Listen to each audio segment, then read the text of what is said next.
Well, I hope you all are having a great weekend. I hope you're not the sad sap that drew the short straw and you're on call. Man, being on call sucks. Even if you don't get calls, I think it's just psychological, you know. It's really rough being on the hook, feeling like you can't even have a beer or whatnot. The older I get, the more I hate emergency calls. Anyways, if you are on call, hope you're having a good weekend. It's story time, and man, I'm having a great morning because I solved an impossible to find van rattle. You know, I'm sure all of you can relate. I knew exactly where. No, I didn't. God Almighty! Oh man, I thought for sure I had it. Normally, when I get to this stretch, I've heard it like 20 times. Anyways, if you hear it in the background, God, I know exactly where it's coming from, like general location, but I cannot find the little bastard. Anyways, story time. So, I'm going to tell two stories.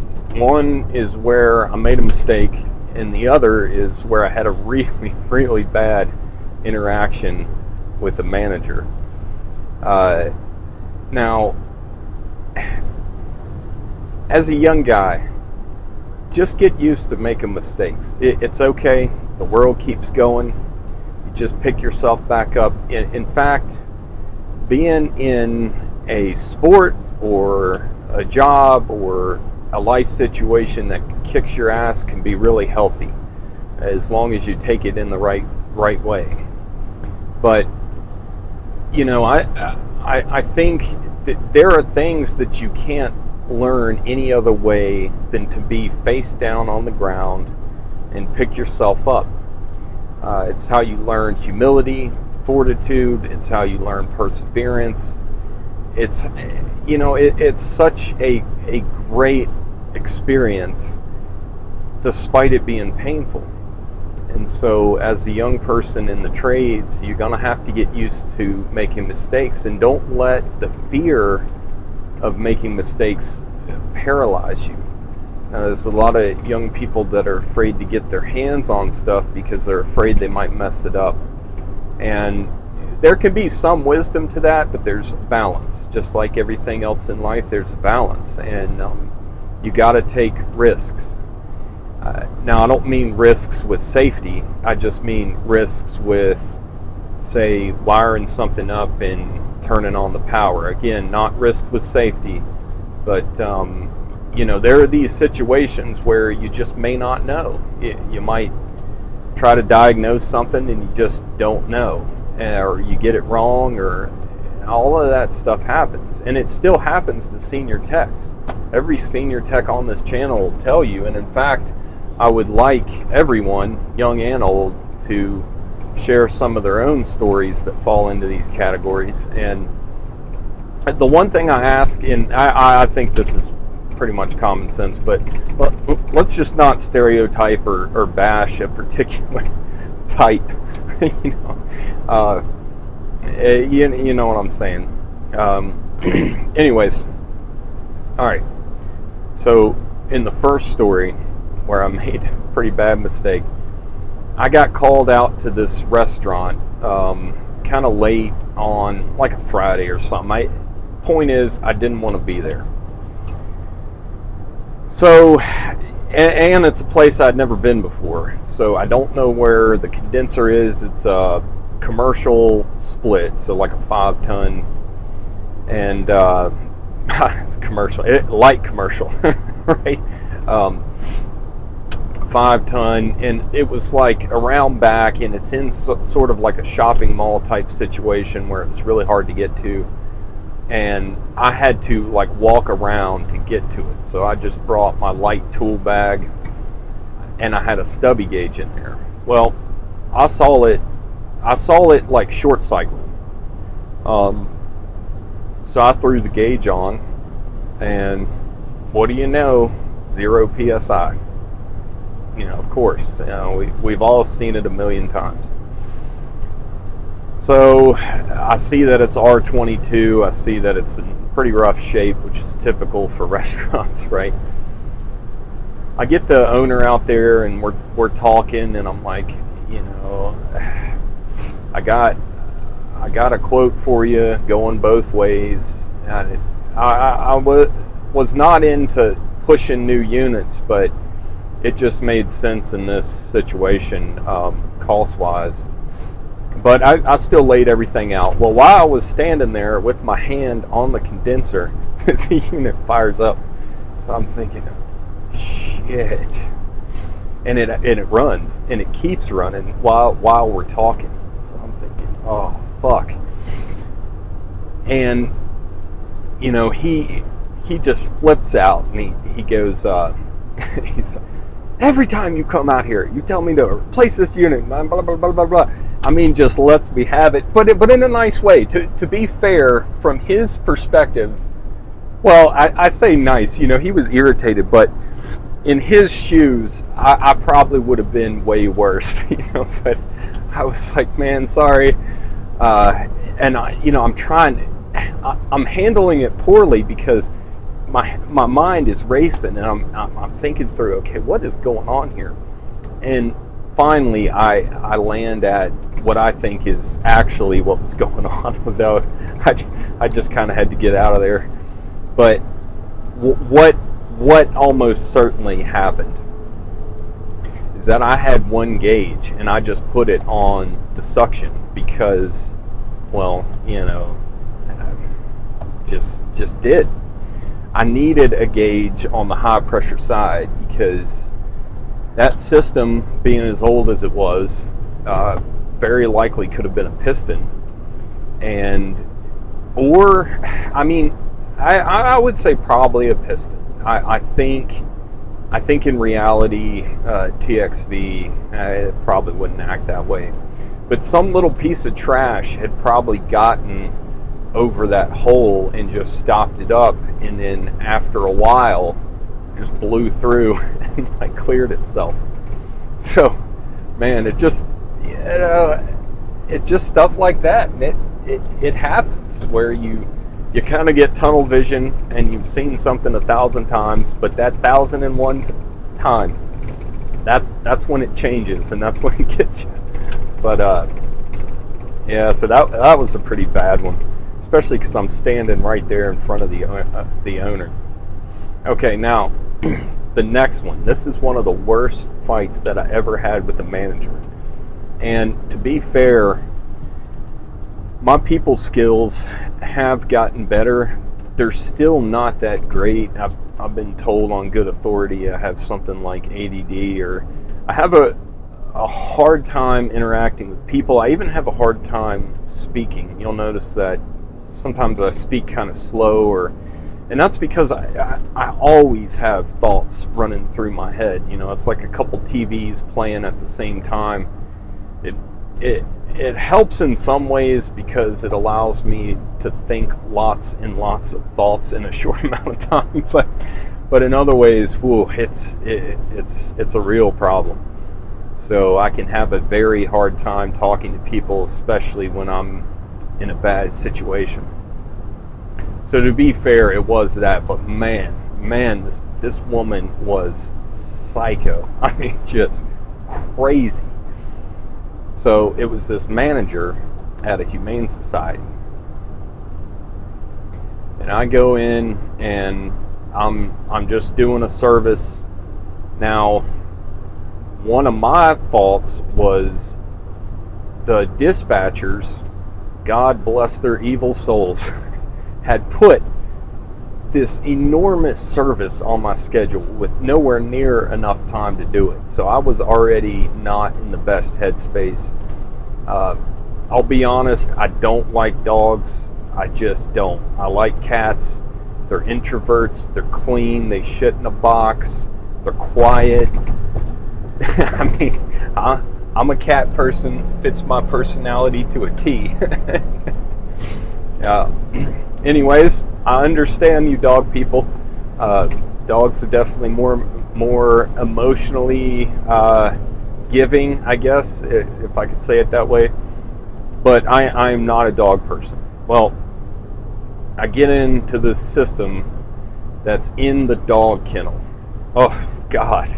I mean, the system itself was just horrible. I mean, I don't. What are you supposed to do on a system? The idea of even going in and doing a service on something like that is just meaningless. I mean, it really needs to be scheduled for like an all day where it's cleaning and all that crap. But I get in the dog kennel and they're just going ballistic, like 24 of them, just blowing my ears out.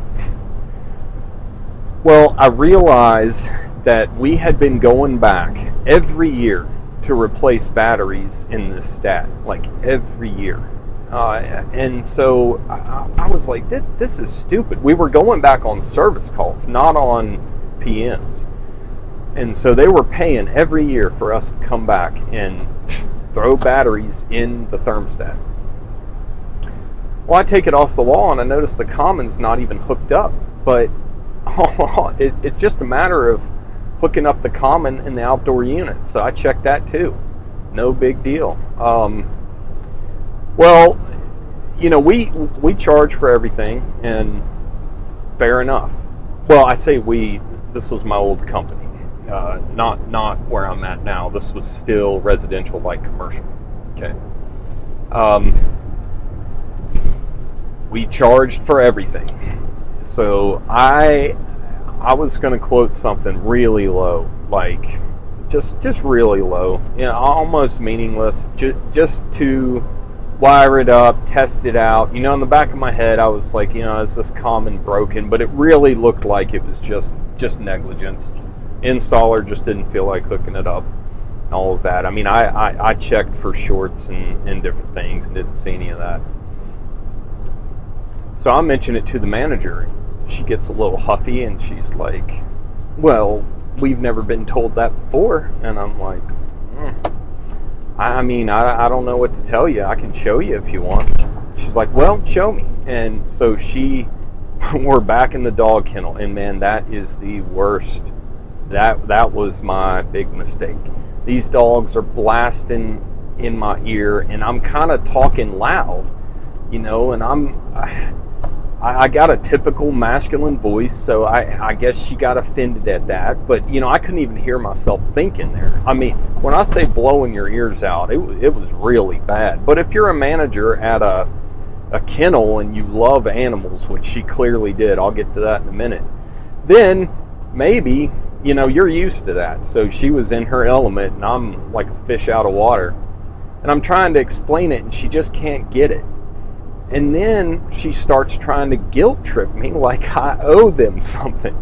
She's like, well, this is a charity and we don't make millions of dollars and blah, blah, blah, blah, blah. And I was like, I'm not charging you millions of dollars. Like, what, and she just lit into me before I even had a chance to even quote the price. And so she got even more huffy because, I kind of went back with her. I was like, I'm not charging you millions of dollars. I don't understand what the problem is. How could you not understand? Blah, blah, blah. And then, man, it gets worse. So we walk out of the kennel because at that point, I realized how bad the dogs are actually irritating me. So I say, all right, let's get out of the kennel. We get out of the kennel. And I mean, she is just psychotic at this point. She runs off. She calls the president of the Humane Society or whatever, I guess the regional president. And she goes, well, I hope you know I called the president and he's on his way. And I was like, good. I need to talk to someone else. I will be happy to talk to him. And she took that as like a sexist remark. I mean, it's like she was using everything that I said and twisting it in the craziest way. Well, I'm in my van because I'm just letting my company know, hey, we're going to have to reschedule this, and this happened, and honestly, I probably need to walk away because it's going to do nothing but get worse from here. And my service manager, he knew me, and he knew that I don't really handle conflict well, but it's not like I had all these problems. In fact, I was extremely well liked in the company, and with a lot of customers and stuff. So he's like, yeah, man, it just happens. Some people are just like cats and dogs, and you're in residential and you're doing hundreds and hundreds of services a year, and you're a dog. You're going to hit a cat eventually, or vice versa, right? Maybe I'm a cat and I hit a dog.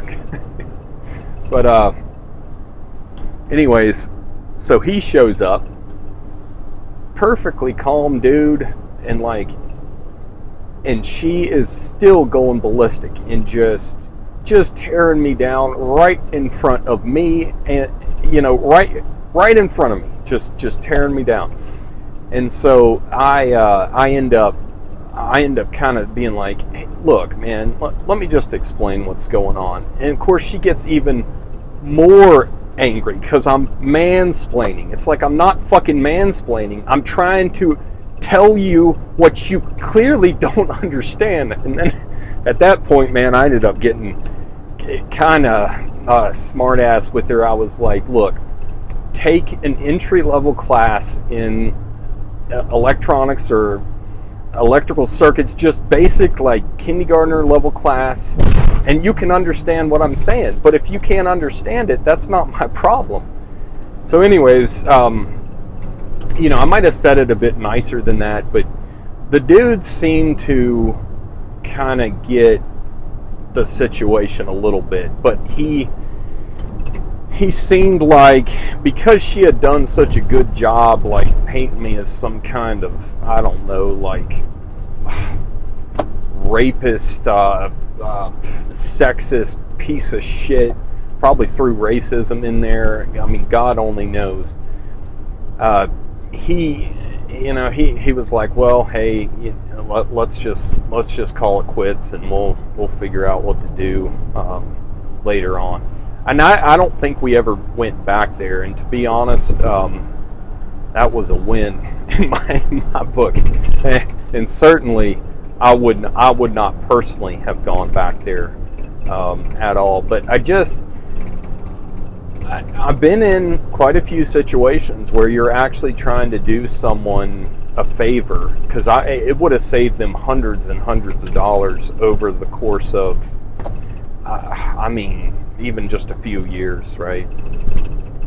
And they just go ballistic. So that was a wild one. I had some interactions with customers that maybe I kind of provoked, but in that case, man, she was just psychotic from the start.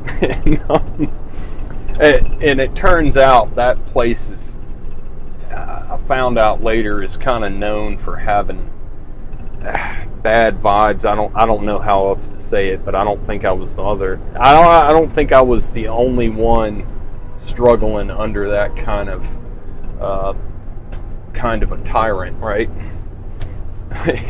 Anyways, I would love to hear your stories, whether it's some complicated or frustrating or awkward interaction you've had with a customer, because we've all had them, or mistakes, because we all have those. I mean, even a couple times a year, I still make really stupid mistakes where I'm like, geez, I'm not sure I would have made that mistake as like a second year tech. It's that tunnel vision, it's distraction, it's assumptions, it's all of those things, and you're just human, right? So let's get some of those stories out there and create like a little archive of mistakes and fun customer interactions. All right, I hope you all have a great weekend.